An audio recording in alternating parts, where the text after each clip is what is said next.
Hey, hola Indomax Indo Magazines. Nah, berita terbaru yang mantap jos. Kali ini yang pertama datang dari pesawat tempur buatan Indonesia Korea Selatan, yaitu KF-21 Boramae, di mana baru-baru ini KAI telah merilis video promosi barunya bos.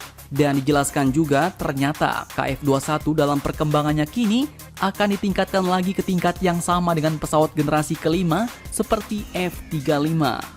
Bahkan akan digabungkan fitur-fitur jet tempur generasi ke-6 yang saat ini juga sedang dikembangkan. Nah, fitur-fitur dan teknologi apa sajakah yang akan ditanamkan dalam pesawat buatan Indonesia Korea Selatan ini? Setelah ini, kita bahas bos. Kemudian berita kedua yang tak kalah mantap kini datang dari PT Info Global, perusahaan teknologi asal Indonesia yang untuk pertama kalinya akan mengekspor cockpit display untuk jet tempur ke negara Malaysia. Dan terakhir nanti berita ketiga yang tak kalah mantap datang dari rencana pembelian pesawat angkut jumbo A400M yang baru-baru ini kembali didiskusikan oleh pihak Airbus dan pihak Indonesia. Nah, masalah apa lagi kah yang mereka diskusikan? Mengapa tidak langsung diambil saja ya bos? Penasaran beritanya? Cus! Tanpa banyak bacor, mari kita bahas beritanya satu per satu bosku. Oke, yang pertama berita datang dari jet tempur buatan dua negara mantap, yaitu Indonesia dan Korea Selatan, KF-21 Boramae. Dikutip dari situs berita aviasi online dan diwartakan kembali oleh Defense Studies, diketahui bahwa ternyata baru-baru ini pihak KAI atau Korean Aerospace Industries telah meluncurkan video promosi barunya di mana melalui gambar dan video terkomputerisasi itu menunjukkan seperti apa nantinya pesawat KF-21 Boramae itu dan mission profil apa sajakah yang akan dimilikinya nanti. Nah, dari sumber berita pun mengatakan bahwa awalnya memang KF-21 Boramae ini diciptakan dengan mengusung teknologi jet tempur generasi 4,5. Mirip dengan Super Hornet atau Rafale, di mana kecepatan tertingginya diharapkan mampu mencapai 2.200 km per jam, jangkauan 2.900 km, dan beban tempur hingga 7,7 ton. Tapi jangan salah bos, itu hanyalah rancangan awal. Dan seiring berjalannya waktu, ternyata rancangan awal ini pun mulai berubah. Dalam produksinya nanti, dikatakan bahwa jet tempur ini pun akan ditingkatkan lagi dengan cara menggabungkan kemampuan baru dengan bahan dan teknik konstruksi yang lebih maju. Sehingga nantinya diharapkan terciptalah jet tempur dengan tingkat yang sama seperti pesawat generasi kelima, contohnya yaitu F-35. Bahkan tak cuma itu bos, KAI pun baru-baru ini mengumumkan bahwa KF-21 Boramae ini akan berkembang melampaui jet tempur generasi kelima dengan menggabungkan fitur-fitur jet tempur generasi ke-6 yang saat ini sedang dikembangkan. Dan dalam video pun terlihat bahwa salah satu fitur ini adalah kemampuan untuk bekerja dalam kemitraan manusia mesin dengan pesawat tempur tak berawak atau drone, di mana nantinya KF-21 Boramae ini akan memiliki kemampuan untuk memimpin pasukan drone atau UAV yang dikendalikan oleh pilot KF-21 itu sendiri bos. Nah, operasi ini pun pastinya akan menuntut penggunaan artificial intelligence yang kuat, baik dalam sistem tak berawak dan juga pada jet tempur KF-21. Teknologi inilah yang akan dimasukkan ke dalam pesawat tempur generasi ke-6 sejak konsepsi mereka.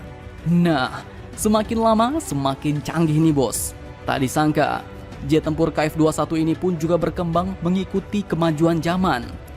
Apakah nanti kita Indonesia akan mendapatkan versi tercanggih dari KF-21 generasi 6 ini?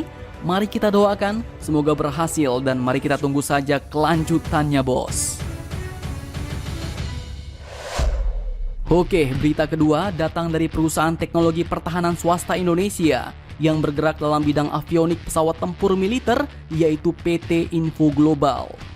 Nah, berita terbarunya kini dikutip langsung dari situs resmi Info Global. Diketahui bahwa ternyata PT Info Global akan melakukan ekspor produk perdananya ke luar negeri bos, yaitu ke negara Malaysia. Produk yang mereka jual untuk militer Malaysia ini pun adalah 6 unit MPCD, yaitu Multipurpose Cockpit Display yang bisa dipasang pada kokpit pesawat tempur Hawk 100 dan Hawk 200. Dan militer Malaysia sendiri pun saat ini diketahui memang masih menggunakan pesawat tempur jenis ini. Nah, MPCD buatan Indonesia ini pun juga bukan kelas kaleng-kaleng bos, tapi memiliki kelebihan pada softwarenya, yaitu kompatibel untuk pesawat Hawk 100 dan Hawk 200 tanpa dilakukan pemrograman ulang. Dan sebelum dijual ke Malaysia, Info Global pun telah melakukan uji kesesuaian produk atau yang dikenal dengan istilah FAT, yaitu Factory Acceptance Test, bersama dengan G7 Aerospace Malaysia pada tanggal 6 Oktober 2021 kemarin. Sebanyak 6 produk MPCD ini pun diuji dalam proses FAT, dan kegiatan ini pun berjalan dengan sukses. Bahkan sebelum FAT dilaksanakan, MPCD pun juga telah menjalani proses quality control untuk menjamin kualitas produk. Nah, semakin lama, semakin mantap nih bos. Satu lagi perusahaan teknologi pertahanan yang berhasil memasarkan produknya ke luar negeri. Dengan ini, semoga industri pertahanan Indonesia dapat semakin maju dan berkembang pesat ya bos.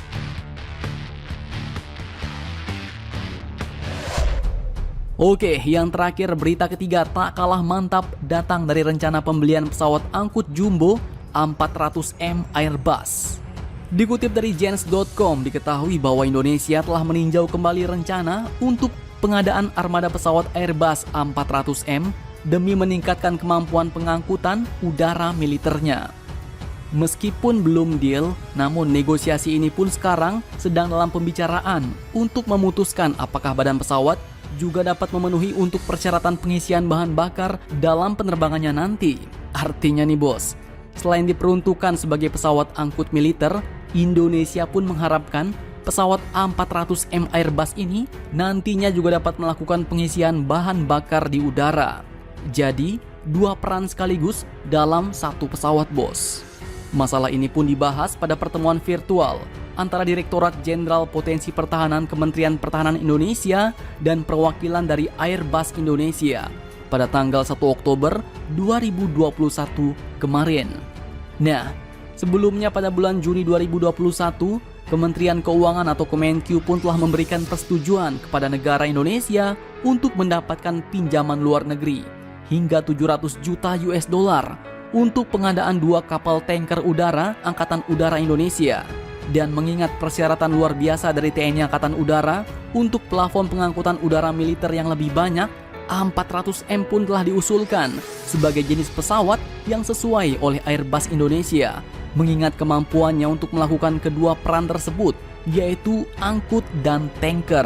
Nah, jadi bagaimana menurut kalian? Jangan lupa komentar, tetaplah kalian barbar dan jangan santuy terus. Demi Indonesia maju, salam Indomax, Indo Magazines.